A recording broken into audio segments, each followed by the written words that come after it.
Hello, my friends. I'd like to talk to you today about whether it's even possible to write a novel in a weekend or 3 or 4 days or whatever it might be. And when I say a novel, I mean from start to finish. Now, it'll be a first draft, of course, so you'd have to go back and revise it later. But can you even write a 60, 70, 70, 80,000 word novel in a weekend? Is that even possible? Well, the answer is yes, because many have done that, but most do not. And especially if you're just starting out along the novel writing journey, it would be extremely difficult to put everything together so that you could write your novel in a weekend. So despite what you might see on the internet about learning how to write a novel in a weekend, it's a lot more challenging than you might think or that others might suggest it is. The first novel I wrote and published took me several months to write the first draft and then several more months to revise it and get it prepared for publication. And that was fairly fast. So it was about 6 months from story idea to publishing the novel, 6.5 months maybe. And that was my first one. Now I've since learned how to write more efficiently, and the fastest first draft of a novel that I've done is 19 days. That was quick, and that was pretty much on a full-time basis. I'll talk a little bit about how I did that, perhaps in another podcast. But for now, I'd like to introduce you to Michael Moorcock, who is an English writer, and what he did. So we all know about NaNoWriMo, the National November Writing Month, and their competition to write a 50,000 word draft in a month. And for many, that's a real challenge to write that much. I can tell you that if you're prepared for that, you can certainly do it. But what Moorcock does is he'll write 60, 70,000 words pretty much in just a few days. So 3-4 days it will take him to write the first draft. And it's a good quality first draft. So obviously he will have to revise it. It will need some editing and so on and so forth before it's ready for public consumption. But if you can write a first draft in a few days or a few weeks, that opens up all kinds of possibilities for you. So let's look at what Michael Moorcock did and see if some of the things that he does resonate with you or sound familiar. So his career is essentially in fantasy and science fiction, and that's the context within which he's talking about his writing a novel in a few days. So a lot of fantasy, a lot of that kind of genre. And so here's what he did to accomplish writing a first draft in a few days. First of all, and this is vitally important, of course, is you have to be prepared. So he prepares himself for this. So what does that mean? If you're someone who writes by the seat of your pants, you will not do it. There has to be a minimal amount of planning that goes into it. So let's take a look at what that planning looks like. So obviously you need characters, and you have to flesh them out a little bit in terms of their motivations. And that means what they're looking for in the story and what drives them. So what they're looking for might be the Holy Grail in the case of Monty Python's Quest for the Holy Grail. Or it might be fire in A Quest for Fire. So there's obviously something concrete that one or more characters want, but there's also something that drives them, and this is the abstract stuff, right? This is the sense of exploration, or loyalty, or honesty, or caring for other people. That's the abstract motivation that drives them forward. So you need to think about your characters. You need to have your story idea, obviously. And then what you need to do is come up with a basic plot. So the one we like to use, and the one that Moorcock also use, is the quest. So why the quest? The quest always works. That's why so many people use it. So not only does it work in terms of being able to write a terrific story, but it's also the structure that a lot of readers really like. We keep coming back to it, and that's why you see the quest in every Marvel movie that's ever been made. Basically, anything coming out of Hollywood is a quest. The reason is because it works and we love it. So we keep coming back to this kind of thing. So you want to make sure that you've got your basic plot being the quest. Now, the formula for writing in a few days depends on the sense of a human being who is up against some kind of superhuman force, something that's really, really big. So Quest for Fire, obviously fire means survival for the cave people. So this was really, really important. In other quest-like books and movies, you're going to see the same thing. There's a huge force that they're up against in order to achieve their goal. And it could be some political movement. It could be a big business that's really evil. It could be some super villain who wants to take over the world. It could be any number of those things. But the point is that your hero is up against something really huge. And the hero, of course, is fallible. They have to be vulnerable. They can't be superhuman in the sense that they have no weaknesses.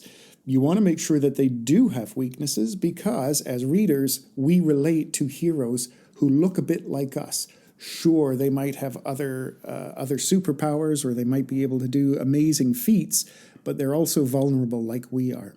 So when you're looking at your story, you're going to consider the quest, a hero who's up against huge forces, and you'll need to build out some plot points as well. In other words, something big has to happen every 4 or 5 pages, for example, if you're looking at your story that way.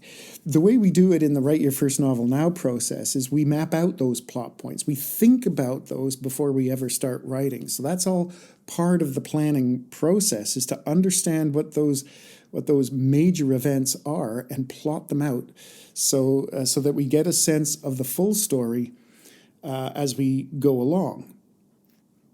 So you'll need to think about those plot points and what's going to happen during the course of your story. The other thing that Michael Moorcock does is he prepares a list of images that he wants to sprinkle into his story. Now, these images can't simply be random. They have to relate somehow to the story. They need to be coherent, so they need to look and feel a bit the same, but the most important thing is they have to be able to fit into the story. So if you're writing fantasy, your images might be swords or dragons or castles or those sorts, maybe a wizard, those sorts of images that will come in. All right, so you've got your characters, you've got your story idea, you've started to plot out your plot points, and then you're going to have pretty much the structure of your novel.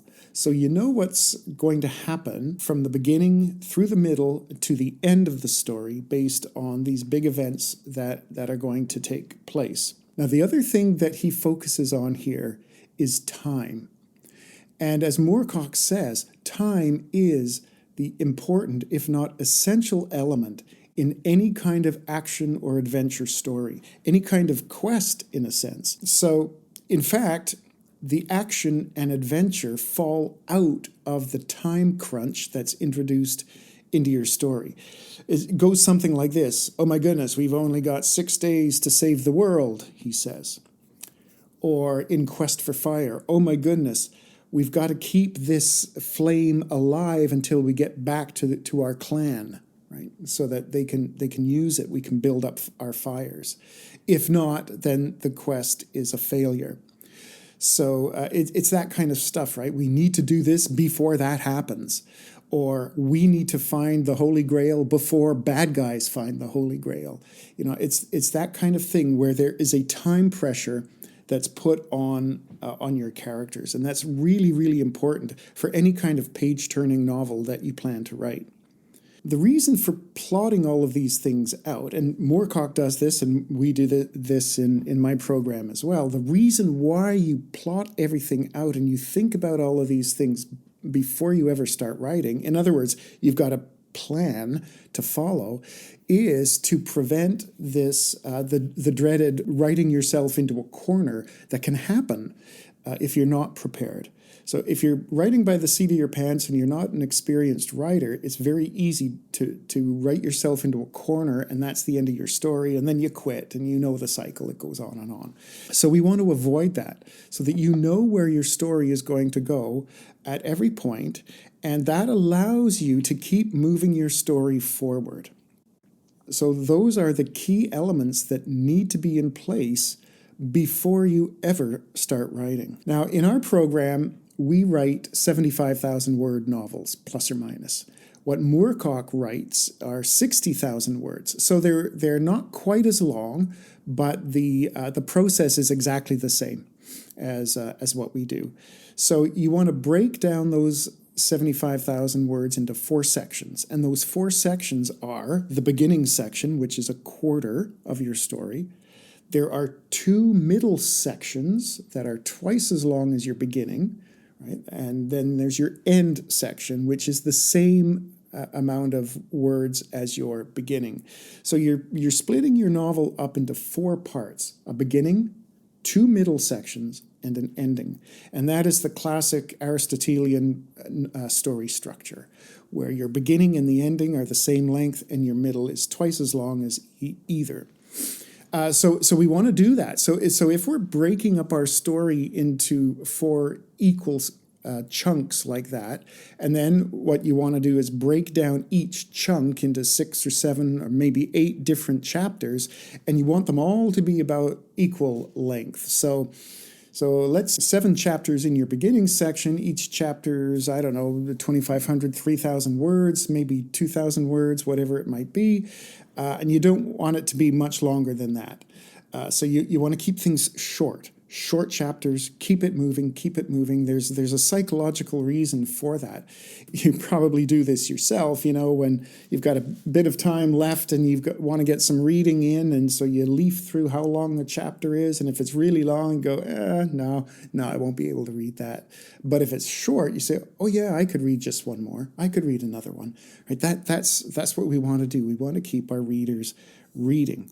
So that's how it works. The focus then, what Moorcock does and what we do, is we focus on that planning. So you've got to make sure that you've got everything ready to go, and then you're ready to start the writing process. When it actually comes to writing, how do you write quickly and efficiently? So the first thing, of course, is you've got to have a great plan, which means you've mapped it all out. You've got your characters, your story idea, you've got your plot points. You've got your symbols and your images that you're going to sprinkle into your story. All of those things need to be mapped out so that you have a plan that you can follow. And then the second thing is, when it actually comes to writing, you need to go quickly. And this is where most writers fall down. It's because we fuss over finding the right word. We fuss over revising as we go. We want to make sure everything's perfect before we move on to the next section, and so on. And by doing that, you will eventually finish your novel, unless you endlessly revise it. But if you're not too worried about revising at this stage, you can get it done. But the way to get it done quickly is to not stop typing. Don't stop typing. Keep the story going. This is about getting the first draft done, not getting the final draft done. So you just want to get your story out, warts and all. There's going to be lots of issues with it. There will be punctuation problems. You'll be using the same words over and over again. Like, all of those things that happen will still happen. But the difference is you'll have a first draft in a much shorter time than you normally would. So when I look at the first novel I wrote, which took me 3 months for the first draft, and compare that to the other novel I wrote that I did in 19 days, that's the difference. The difference is in not stopping to revise as I go along, not trying to make things perfect. Just get the story out and revise it after. Anyway, that's how you would write a novel in 3 days. Prepare for it, write quickly, don't stop to revise. Oh, and if you'd like any help with your story, feel free to drop me a line. Just send me an email, david@writeyourfirstnovelnow.com. Happy to talk to you about various programs that we offer. We'll see you next time.